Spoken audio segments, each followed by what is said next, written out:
Today is March 2nd, 2025. I'm going to show you how I build these things. So, I get a form, take a shingle from my old roof there. This is going to be the bottom. And kind of size it in there. Staple gun, just to kind of lock it in. So I'll lock in one side. Pretty good. Then I take my old expensive little block with a nice little edge on it. Come to the other side, run a seam. Run a seam on the other side. Get it nice and taut on that other side.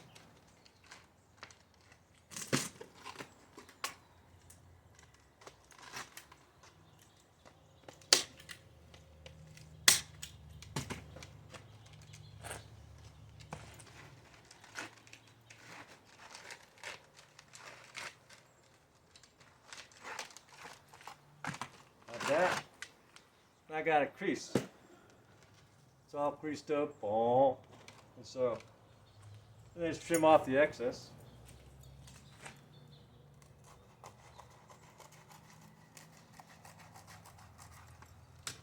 And then staple the other side.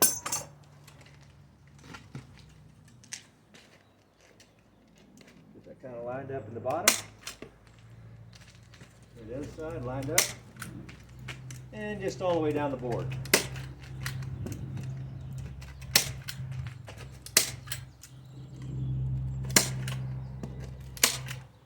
Okay. And then I just take my ends, same thing, put a little crease. Crease it with my expensive corner block. A little crease.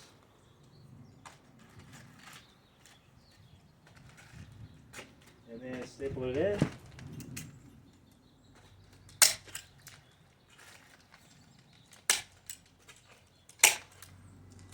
Same thing with the other side. There it is. Expensive block. Crease it in. So it fits nice and snug into the corners. Staple it in place.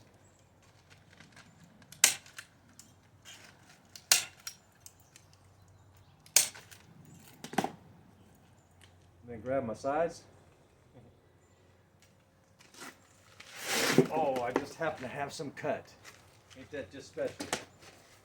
I like the colors on the outside, so I just drop those in.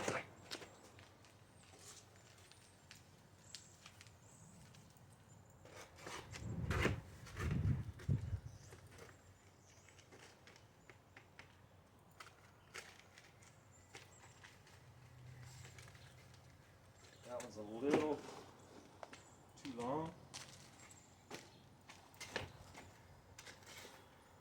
What I'll do is I'll trim that real fast. Just a little bit so it fits snug, but not to where it bows. There was no bowing. This ain't bowing, yeah, but no bowing. Just throw that in there, like that. And you got a box that's actually ready filled. You don't need to tap these in because you might want to replace those or something with something else or whatever. I leave it open-ended, and that way when I want to redo my box and replace the soil or something like that, it's not tacked in. I can just take them out and take the dirt out easier. It's just easier, I found. I've done many, so I mean, if someone else can come up with a better idea, that's always a better idea, right? And so, that's kind of my, now, all these are made out of pallets. These are all pallets, right? Just pick them up many different places. You can go online, see where they just, behind bars, behind liquor stores, all over the place, you know. Try to avoid, just get the ones that are by trash cans. If they're not by a trash can, I'd recommend you knock on the door and ask them. to my experience, I don't think I've been turned down yet when I've asked for them. Like, yeah. They don't want to mess with them, right? They're in the way. They got to move them here, move them there, until they're gone. And so, just ask. And that is it. Then I just load my dirt in there. I got a bunch of strawberries that I'm going to be throwing in this particular one. I'll be making some for spinach, because as the sun changes its angle throughout the summer and fall, certain areas I don't get enough light for certain things. So to be able to grab my garden and move it to better light, they seem to do a lot better. So I have some ropes, so when this is all full of strawberries or whatever I'm growing in it, spinach will do good in this kind of thing, lettuces, just things like that. You don't want to get something that's deep rooted, right? So it needs to be shallow plants, spinach, lettuce, things of that nature, right? You'd have to look and see what the root depths of your plant, whatever you want to plant in there. Otherwise, if you get something that's deep rooted kind of a plant, it'll become root bound fairly quickly. So you want shallow plants that have shallow roots. You know, they have little fine roots and they grow, and then they bolt and they don't have their roots are like really small. Yeah, spinach is like that. Lettuces. You get it high enough, you can get radish. You can plant radishes in these. I plant radish. I keep them going all year because I use the leaf. I use leaf radish instead of lettuces because it grows all year. And I'll take you for a quick stroll and see what I got. So you can see I've been picking these radish leaves. Now we typically throw those radish leaves away, don't we? Well, if you get them from a farm, yeah, it's probably a good idea. You don't know what they throw on them, right? I mean, spray them. Bugs just love radishes. I have a hard time keeping radishes alive, you know, because the bugs just eat the red part, and they'll eat the leafy part.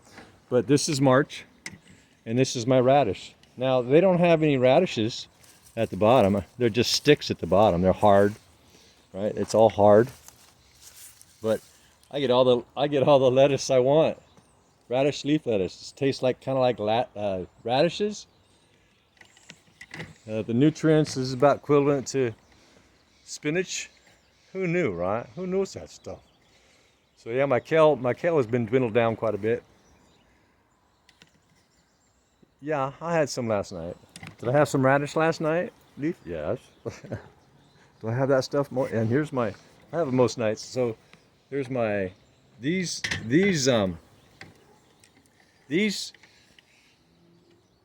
chives. I got them at the store. Ate the top part, stuck the bottom part in the ground because I noticed, those things have roots at the bottom. This is a number of years ago. Those have roots. I wonder. I stuck them in the ground, and they keep coming back every year. They'll dwindle off. They'll grow a new bulb, and then they keep coming back as new plants. They'll grow like a bulb next to the old bulb, sometimes more than one, and they just keep coming back. Okay, well that's my planter thing. So when I start to plant my stuff and get that other box done, or start to get it done, I'll show you what I'm going to plant in that, and how simple it is. All it takes is time, energy, sometimes muscle, because I got to take those things. So what I do is I got some rope that I designed for this, so when I got to move them, the rope slips right underneath, and I pick up the whole thing. Right? So it's got a rope hanging here and a rope hanging here. Pick up the whole thing. It's kind of heavy at that time because it's all loaded up, you know. And I got this little green wagon. I'm thinking about painting it red. I get like 3. If I stack it this way, I get 3. It holds 1,000 pounds. I can wheel this thing anywhere on my property. I don't have to wear myself out, right? I wear myself out just from gardening enough. So when I'm ready to lock and load all this in, I'll do another video and show you how I'm doing that process. This is just to show you how I got it to this point on this particular one. And you can use whatever material that seems to work for you. And that's it. And you have a good day now. Subscribe, thumbs up, watch the end caps. There's different things that I do, beekeeping, automotive. You never want to get stuck with a dead car again, ever. All right. Car won't start. Go into my playlist, select auto. It was interesting. I was at Home Depot yesterday, and I was standing in the grocery line, coming and getting some nets for my truck. And there's this guy walking around. Can you give me a jump? People say, no, I don't think I can jump. No, I don't have no cables. I got cables. No, I just don't want to risk jumping your big truck. He had a big F-150. And so he comes to the grocery line. He's asking people in the shopping lane, standing in line to the cashier. And I hear this man in need. And I said, hey, I'll help you. So I checked out real quick. I went to my car. I got this little 3,000 amp jumper. That's right, 3,000 amps. We went to his big, huge F-150, one of those big ones. And he looked at this little box I had in my hand. He was like that. He had that iffy, like, man, I don't know if this guy knows what he's talking about or what he's thinking. And he starts to follow me to this open hood truck. I said, no, you just go ahead and get in. I'll let you know when to start it. So by the time he got in, I was hooked up. And I said, go ahead and crank it up. And it started right up. Yeah, he was appreciative, right? Wouldn't you be? Yeah, he was very happy. He was no longer stuck. And so, yeah, I got stuff like that I'll be showing on there. How to not get stuck, whether it be home or on the road. Good stuff. Who wants to get stuck out in the middle of nowhere, especially at midnight, because of some weird thing. So check it out. Subscribe. Have a nice day. This is a learning channel. I teach things, how-tos and stuff like that. Yeah, check it out. Learn something. We all can use a little learning now and then, right? Good day.